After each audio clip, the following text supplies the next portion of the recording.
Hi, good morning, everyone. Okay, so my presentation will refer to ocean-guided technology. According to the of the seminar today, so the outline from looks like this one. So I will consider important to give you an overview about ocean vehicles for not just for oceanography, also for other applications in the ocean. The state of the art, the next steps is technology, and finally, I will give you some examples on glider activities based in our experience, mainly here in the Macaronésica area.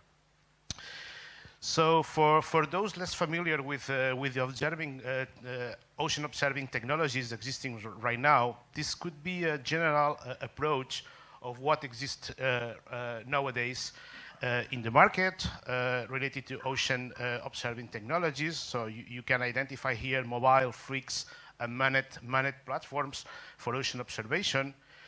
If we focus specifically on vehicles, the classification or the range of possibilities is still quite wide. So we can consider just a very general classification if a managed, if it operates underwater or in surface, it's free fly, tethered, etc., etc. And then we can identify such quite large number of types of platforms, from submersibles up to gliders, passing through AUVs, ROVs, UUVs, etc.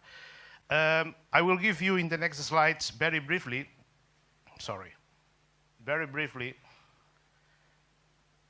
a quick overview on all of them in a couple of slides for each one. So here, probably the most famous submersible in the world, so it's Alvin from Boots Hall.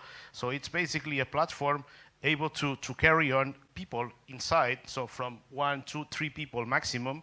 And here there is an interesting classification of the submersibles existing right now in the world, so you can see how capable they are to explore, basically to explore and survey the ocean. It's also important to highlight that in Spain there is an existing one, so Ictineo 3, so with such capability in depth, so it's quite capable. And here just a couple of pictures from how they do glide. This is from Germany, this is Ictineo, and this is probably the last one, and quite famous as well. It's a solo platform from the Deep Sea Challenge program with James Cameron inside, so reaching the deepest point of the ocean recently. Another type, it's for leisure or touristic purposes. So there is this concept of vehicle, a still managed vehicle, just to give you a reference of that. Focusing on managed systems, so this could be a general overview for those less familiar with such technologies. So here we have a subfamily of ROVs. I will explain you a bit more in detail. AUVs, ASV, and finally the gliders. That it's the focus of the presentation today. ROVs, very quickly. So there is still a quite wide range of possibilities. Depends on size, how capable could be in terms of the application. Here is a classification of that. So you can see here from the very small systems, just 25, 30 kilos weight, up to several tons. It depends on what you need the ROV for your purposes. The concept of this is basically for big ROVs, so the cabin where the pilot is located piloting the ROV. The large for deployment and recovery operations. This is the cabin or the case where the ROV is located, going up and down in the water column, and finally the ROV just leaving the case for the operation right here in some few meters around, and then go back and go up to the vessel deck. And this is real pictures of the operations, again for real big ROVs concepts. Another subfamily are the AUV. This is real autonomous. So I didn't mention before, but the ROV, it's linked with the operator with the umbilical. But here, the AUV concept, it's purely autonomous and free flight operation mode. Again, different approaches. It depends on what you need and what are your purposes in terms of monitoring, basically for survey operations. This is a real picture of one model, existing model, so it's quite famous, one.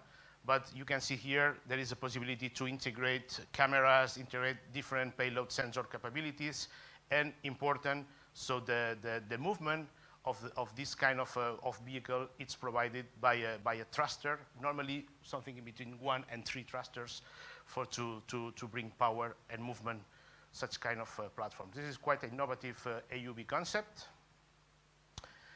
And here, a wide range of possibilities in terms, you can see here this size, and this type of shapes and approaches of AUV technology. ASV, it's basically the concept of AUV, but in surface. So it could be powered by diesel, by engines, the typical way to power these kind of systems, or also using renewable energies that could be wind and solar. In terms of payload capacities, they offer a quite big range of possibilities. You can see the size, it's quite big, so and then there is room for several and heavy systems on board for ocean monitoring. But again, so it's plenty of opportunities and options. It depends what you need in such way. So some more examples. And finally, underwater gliders. Unmanned systems, so gliders, we have basically two subfamilies. The buoyancy driven, so the gliders that have the capability to profile the water column, and the other ones that remains in surface for different purposes. This is a quite long list of the main capabilities or characteristics of the gliders that were probably the most important ones for the presentation today. They are remotely piloted. They have the possibility to profile or sit on surface, as I mentioned. They can monitor the ocean from just a few hours up to months in continuous operation. And finally, and not less important, so they are sustainable and cost-effective platforms. So going a bit more in detail, so first I'm going to talk about the buoyancy-driven glider concept. So it's basically a system that base the movement that they need to move across the ocean, base it on density concept. So that means the vehicle itself, they don't have any propeller like AUV technology. So they base the movement on an existing bladder here in the back part of the vehicle, and then to move some weight inside, forward and aft, and then rotate the weight. It depends what they need, if to move ahead or just to change the role of the glider. So and then again, it bases its movement on density concept. I will show you in a couple of slides later how it works. So here it's basically a timeline to show you how the evolution of the glider concept it comes. So for most of the attendees in the room today, so they will recognize very well the CTD concept. So it has been operated and is still in operation from ships. And then we move to another concept of, let's say, CTD. It's really purely autonomous. It's the Argo float. It's well known as Argo float concept. And here, finally, we arrive to the glider concept. So which is the difference in between those three families? So basically, this is not really autonomous. This is autonomous, but without the capability to be piloted. But here, the glider, it's an autonomous system with the capability to be piloted remotely across the ocean.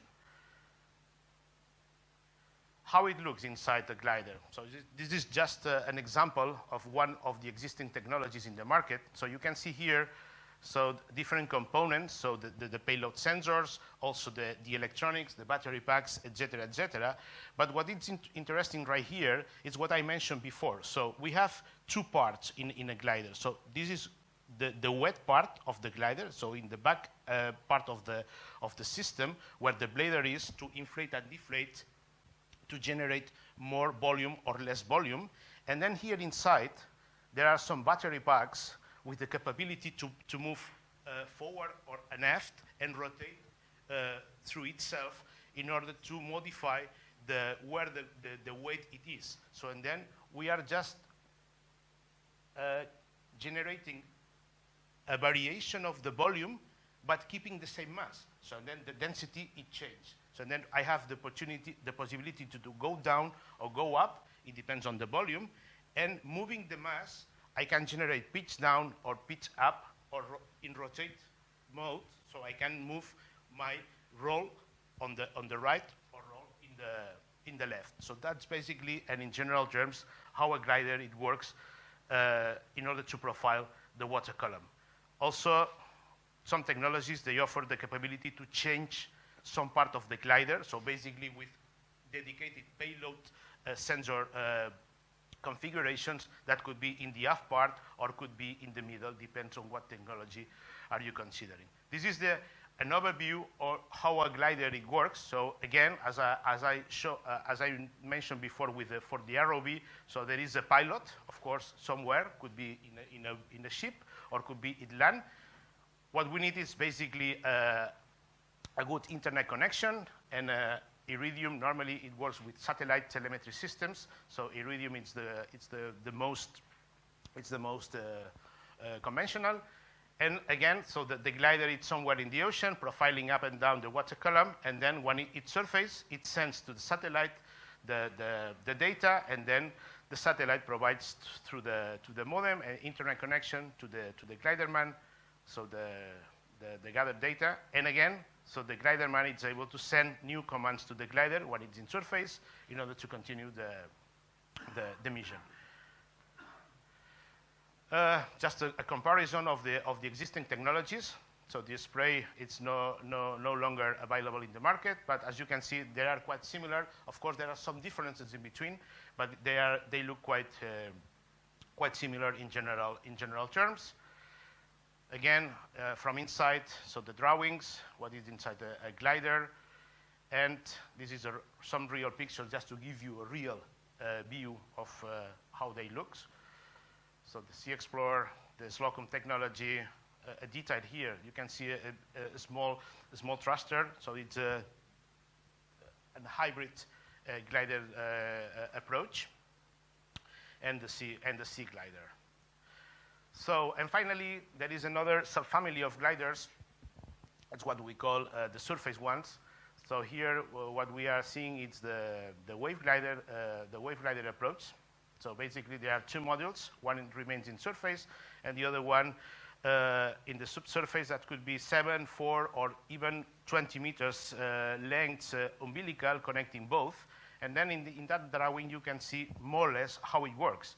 So the floating, it's affected by the wave, and then it depends on the position respect to the wave. So there are some fins in the sub part that they are moving, they are changing the position. It depends on the surface body. So then it generates movement forward, and then that's the way how the wave glider is moved. So on surface there are the payload components, electronics, some meteorological station on top, and of course the telemetry systems for communication to land.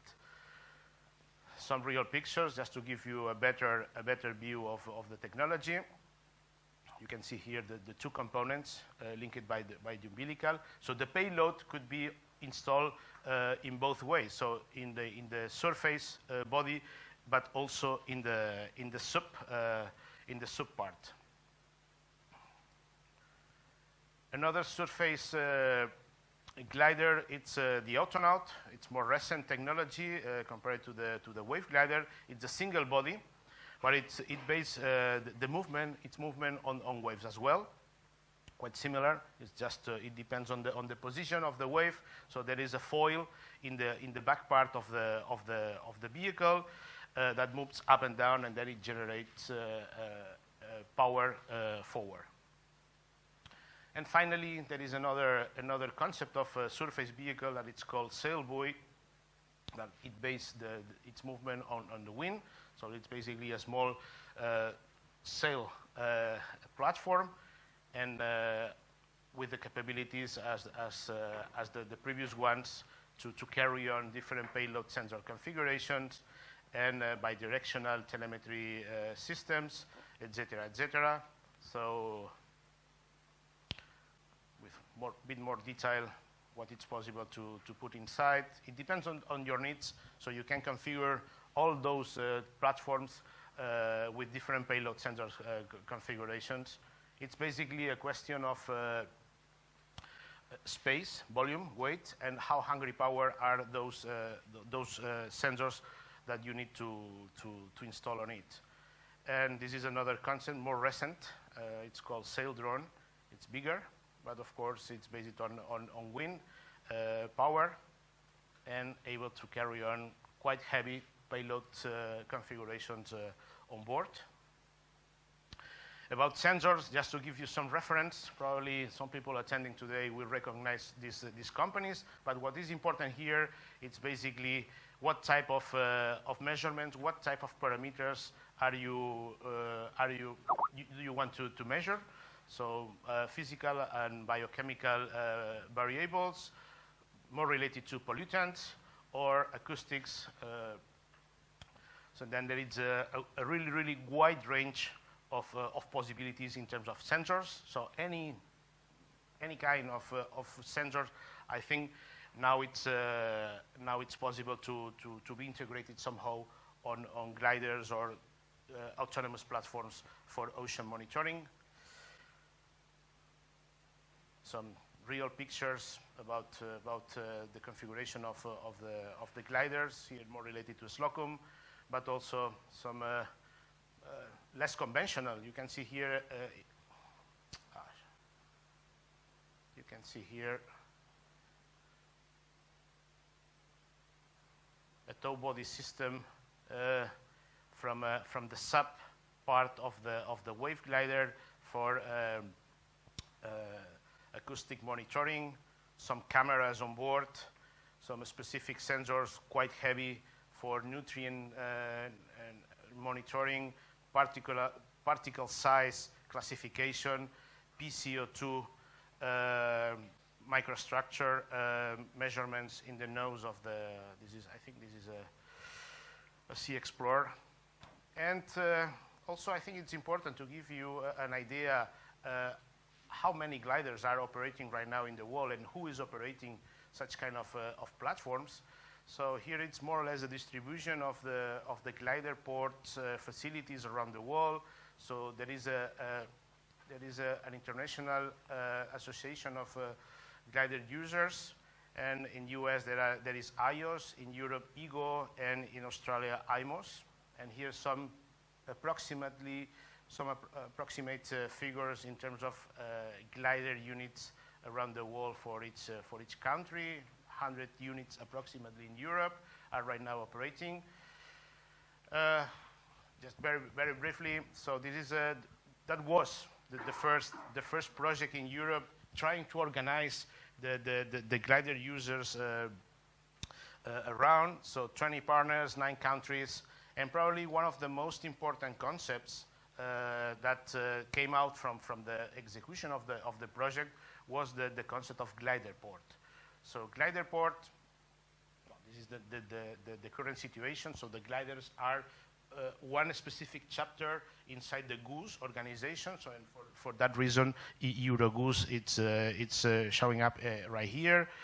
And the concept of glider port. This is how it looks, the glider port in PLOCAN. So the lab where that it's dedicated to gliders. So I think later on there is a visit this afternoon to the glider. So then I will have the opportunity to show you more in detail how it looks and some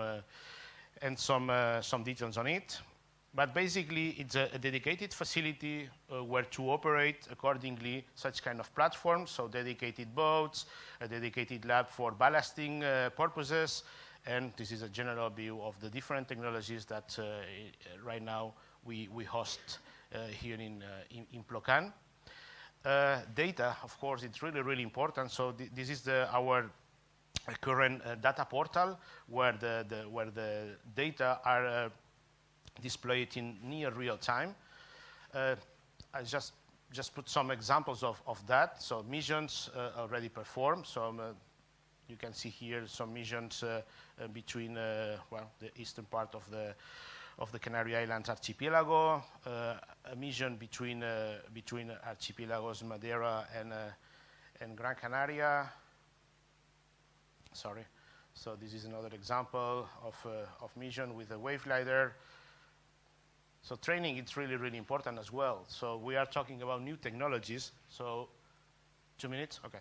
So we are talking about real cutting-edge technologies. So and then training is really important. So that's the reason why PLOCAN hosts and organize every year an international glider school, just to give you a reference on that. And okay, so what's next? So the technology is improving. So here you can see the G3. So it's the third generation of the Slocum technology. I will not go into details on that, but just to give you a reference on how the technology is improving. So the same for the sea glider. So you can see here 3 different models. Why? Because there is one model with able to fly down 1,000 meters, but there is another one. So right here, it's quite new. It's full range, so it has capabilities to monitor the water column at up to 6,000 meters. So right now it's the only commercial glider technology for such depth capabilities. And this is also a quite important reference. So it's inside the Bridges project. It's an European H2020 project, trying to develop two different models of gliders. So one is for 2,400 and the other one for 1,500 meters depth capabilities. The Ocean Aero is a submarine concept, so it's a hybrid system for able to monitor the surface, but at the same time to close such kind of sail and then fly down the water column up to 200 meters depth. Some other examples. So Maro is trying to develop such kind of glider concept. So basically for such specific purposes. So able to connect with surface vehicles as a gateway and then send back the data to shore. And this is a really, really specific design for iceberg monitoring developed by Memorial University in Canada. So, but to give you also some references in such way.